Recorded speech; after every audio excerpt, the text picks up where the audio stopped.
কৃষি প্রধান দেশ। কাজেই খাল খননের যেটা জিয়াউর রহমান তার পিতা করেছিল, এবং এই যে আমি নিজে সেই এলাকার লোক, আমাদের যে জিকে প্রকল্প যে অববাহিকা এলাকা, সেই এলাকার লোক। হ্যাঁ, আমি ঝিনাইদহের লোক, আমি জানি যে এই খালগুলো শুধু খাল ছিল না, এই খালগুলো ছিল ওয়াটার রিজার্ভার, এই খালগুলো ছিল সেচ, এই খালগুলো, এখানে জিয়া হাসান আছে, এগুলো ছিল প্রতিরক্ষার একটা ব্যাপার। এই খালগুলো যোগাযোগের জন্য একটা রোড নেটওয়ার্ক তৈরি করেছিল। এই খালগুলো আপনার মানে এই যে পানি থাকতো, সেই পানির কারণে মৎস্য থাকতো, মৎস্য উৎপাদিত হতো। এই খালগুলোর কারণে আপনার এই যে আবহাওয়া এবং জলবায়ু, এটাও কিন্তু সুরক্ষা হতো। আপনি দেখেন গত মানে কয়েক বছর, 10 বছর আপনি দেখেন যে বাংলাদেশের আবহাওয়া সবচেয়ে বেশি চরমাপন্ন হয়েছে আপনার চুয়াডাঙ্গা, কুষ্টিয়া, মেহেরপুর, এই ঝিনাইদহ, যশোর, এই অঞ্চলে। আগে এক সময় সবচেয়ে বেশি শীত পড়তো উত্তরবঙ্গে, এখন সবচেয়ে বেশি শীত পড়ে, সর্বনিম্ন তাপমাত্রা হয় চুয়াডাঙ্গায়, সবচেয়ে মানে বেশি তাপমাত্রা হয় ওই অঞ্চলে, সবচেয়ে কম তাপমাত্রা হয় ওই অঞ্চলে।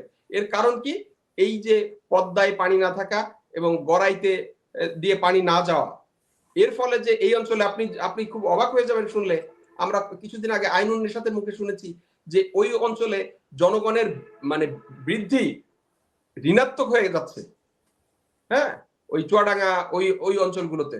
তো কাজেই আজকে যদি আপনি বাংলাদেশকে বাঁচাতে চান, এই খাল খনন, ওয়াটার রিজার্ভার, এগুলো অত্যন্ত দরকার। আমরা খুবই মানে একটা চরম সংকটের মধ্যে যাচ্ছি। আমরা শেষ করে ফেলি। তো সব মিলিয়ে যে বিষয়টা, আসলে আমি শেষ করতে চাই একটা পজিটিভ দিয়ে, সেটা হলো যে রাজনীতিতে নির্বাচনের সময় দুই পক্ষের ভিতরে এই চাপানোতর থাকবেই। এটা খুবই মানে কমন একটা প্র্যাকটিস। আপনি নিজে যেটা বললেন যে সব রাজনৈতিক দলই চেষ্টা করে না, ব্রিগেডিয়ার জিয়া বলেছেন যে তার স্ট্রং পয়েন্টগুলোকে তুলে ধরা এবং অন্যের দুর্বল পয়েন্টগুলোকে সামনে নিয়ে আসা, এবং এভাবেই তো তারা ভোট মানে ইয়ে করে। এই যে একটা দল যে যাচ্ছে আপনার তারা আপনার এনআইডি কার্ড নিচ্ছে, তারা বিকাশ নাম্বার নিচ্ছে, আবার বলছে যে জান্নাতের টিকিট দেয়া হবে, হ্যাঁ, বা জান্নাতের না ভোট না দিলে ইমান, এটা আগামী নির্বাচন ইমান রক্ষার নির্বাচন, ইসলাম রক্ষার নির্বাচন, হ্যাঁ, ফুলসিরাতের মতো এইসব যে শব্দগুলো বলা হচ্ছে, এগুলো তো ঠিক না। তো কাজেই আপনি যখন এইগুলো তুলে ধরছেন, প্রতিপক্ষ তো এই সুযোগটা নেবেই।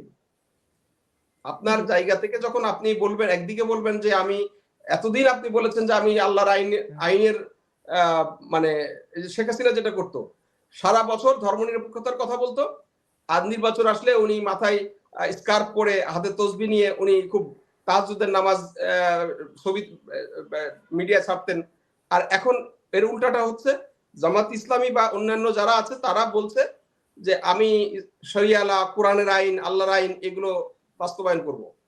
কিন্তু নির্বাচনের সময় এসে বলছে যে না, আমরা শরিয়া আইন করব না, আমরা গণতান্ত্রিক রাজনৈতিক দল। তো এটা তো মানুষ তো এটা নিয়ে প্রশ্ন তুলবেই। এই প্রশ্ন তোলার সুযোগ আপনি দিচ্ছেন। আবার ঠিক একইভাবে বিএনপির দিকেও একই কথা আছে, এরকম অনেক পয়েন্ট আছে, সেসব পয়েন্টগুলো আবার জামাত ইসলামী বা অন্যান্য রাজনৈতিক দলগুলো তুলবে। এটা মানে নির্বাচনকালীন সময়ে খুবই কমন প্র্যাকটিস এটা। বাট আমাদের আশার খবর, যেটা আমি প্রথমবারে বলেছিলাম, যে অন্যান্য নির্বাচনের তুলনায় এই নির্বাচনে সহিংসতা বা এই নির্বাচনে এই ধরনের সংঘর্ষের ঘটনা অনেক কম।